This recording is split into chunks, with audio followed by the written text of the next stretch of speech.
Praetorian, aka Super T Sigma, with positive impact.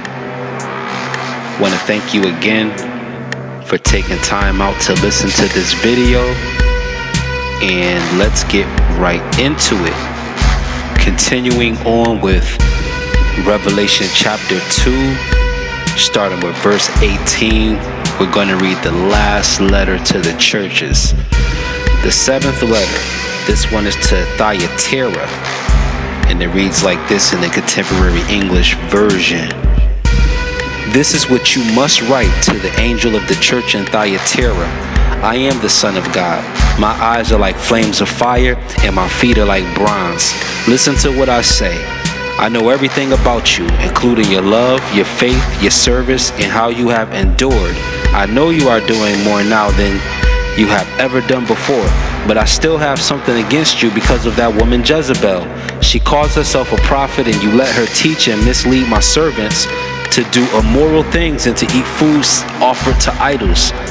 I gave her a chance to turn from her sins, but she did not want to stop doing these immoral things. I am going to strike down Jezebel. Everyone who does these immoral things with her will also be punished if they don't stop. I will even kill her followers.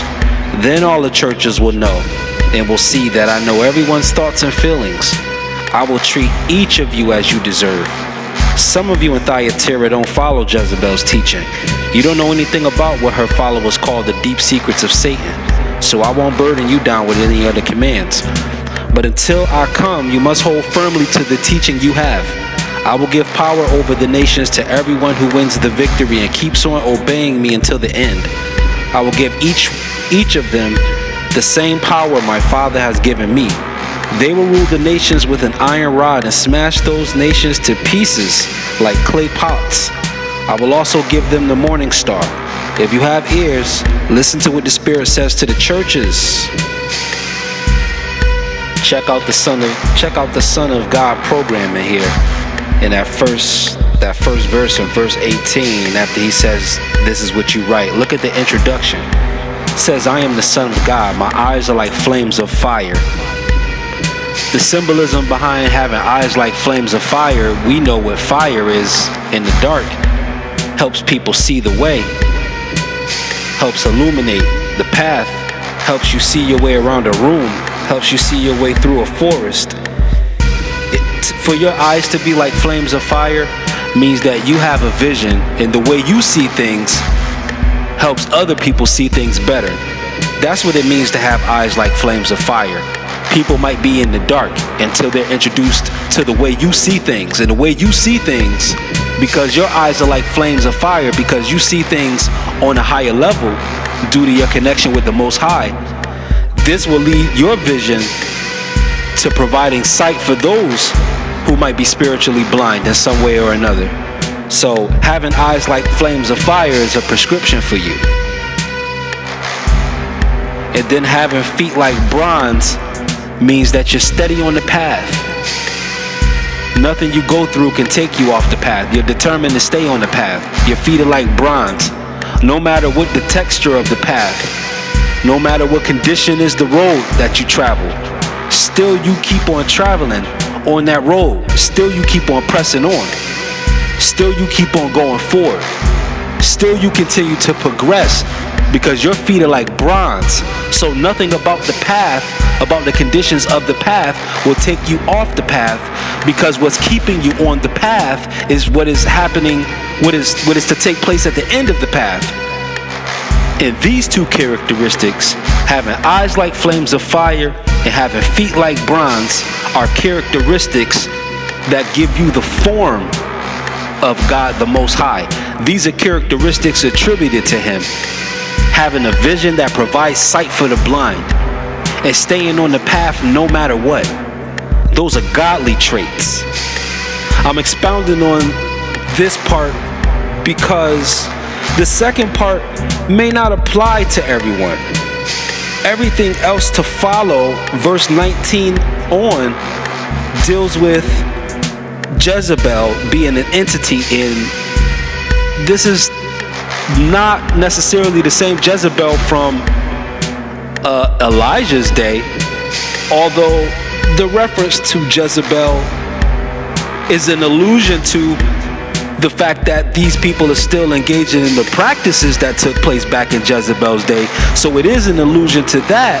And after doing thorough research, you see a lot of theories and a lot of situations out there where people are naming names, particularly the stars and the famous, saying that there's some rituals that date all the way back to Jezebel's day in regards to the practices that are done behind closed doors. And there is a lot of material out there. I'm not here to tell you whether it's true or false, but I am here to tell you that those things, those allegations, are an exact match to what the people in Jezebel's day who were allied with her were doing. So that's why I don't get into that. But what the indictment is that may apply to believers is that you may find yourself being a double agent when you're all the way at the top, when you're a bigwig on the right-hand path. You might find yourself engaging in a little bit of globalism where one side might cross over too far into the other, and you might find yourself dibbling and dabbling. You might find yourself in a King Solomon complex where not only are you diplomatic, but you go as far as to engage and give up your position with the Most High in order to go down other paths. Sometimes just being curious, other times just trying to prove your loyalty to another person, to another group. And these things can lead you off the path when it comes to the things that cannot be spoken about, the things that they are calling the deep secrets. And when you do the research, the deep secrets has a lot to do with rituals that are too grotesque to really be mentioned. But they cover it in the Old Testament and things of that nature. So that's the allusion to Jezebel. And for everyone out there that's at the top, that's on the right-hand path, be careful about being a double agent. You're just there to gather intel from the left hand, not to ally yourself in a full commitment to the left hand. There's a severe punishment that follows those who engage in those practices, and even those who are not allowed in those circles.